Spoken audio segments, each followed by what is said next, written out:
tayo dito ngayon sa unang hirit at kung kayo ho ay namumroblema dahil ang ilan po sa ating mga stock na delata o pang grocery ay nabaha, pati na rin syempre yung ating mga fresh fruits and veggies. Nako, eto ho, bibigyan namin kayo ng ilang mga tips para suriing mabuti kung posible pa ba nga itong kainin o hindi, kung ligtas pa o hindi. At kasama po natin ngayong umagang ito si Engineer Nilo Marayag ng DOH. Good morning po sa inyo, sir. Good morning, ma'am.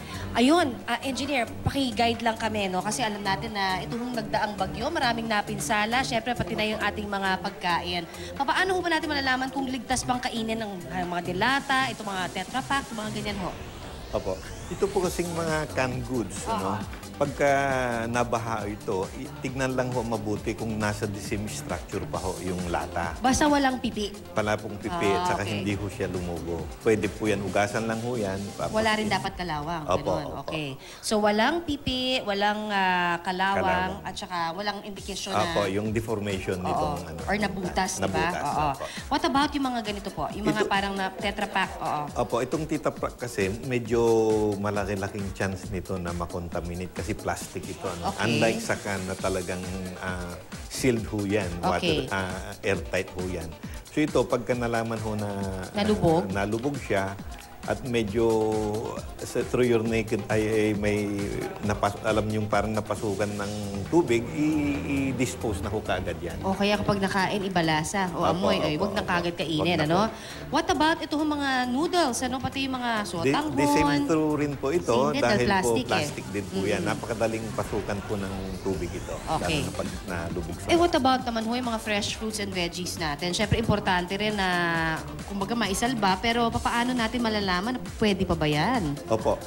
Depende po sa klase ng baha. No?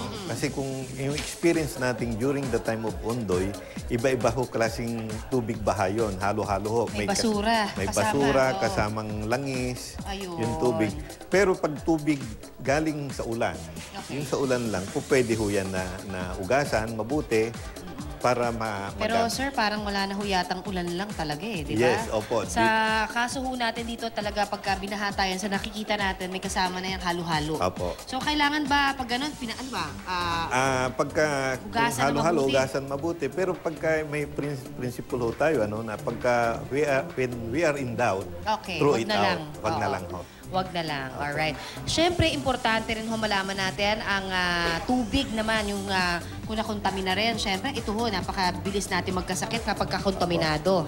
Opo. Paano ho ang gagawin natin para malaman ho na talagang yung tubig na ating inumin ay safe po naman? Opo. Unang-una po, pagka in doubt po kayo doon sa tubig na for inumin, ano, kailangan po pakuluan po natin. Gaano katagal po ang pagpapakulo? 3 minutes pag na-reach niya po yung boiling point. Okay, 3 minutes boiling point. Opo. Okay.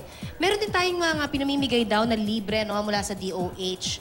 Ano hong tawag dyan, sir? At saan ho makukuha yan? Meron ho pinamimigay ang Department of Health. Yan po yung tinatawag na water disinfectant. Ano ginagawa niyan, bale? Sodium hypochlorite. Yan po yung disinfectant. Parang like spray lang doon ba siya? Pinapatak ho yan. Dinidilute po yan sa 20 liters of water.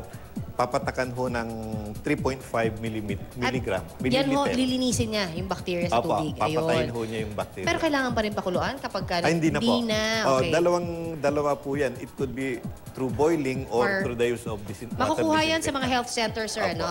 Siguraduhin lang hindi expired, syempre, yung kanilang mabibili or makikita niyan sa health center. Ano pa yung isa doon, sir? Yung chlorine naman ho, kukuha rin ho yan sa health center. Okay. Yan po yung sinasabi natin na gumagawa ho tayo ng household container. Ayun. So ilalagay din, hahalo lang din yan. Kukuha kayo ng 1 teaspoon yan, i-dilute nyo yan sa 1 liter of water. Thank you very much po sa inyo, Engineer Nilo Marayag ng DOH, sa mga tips na yan. Sana ho ay nakatulong kami mga kapuso para manatili syempre tayong healthy kahit na nabaha ho ang ilan sa ating mga pagkain. Samantala,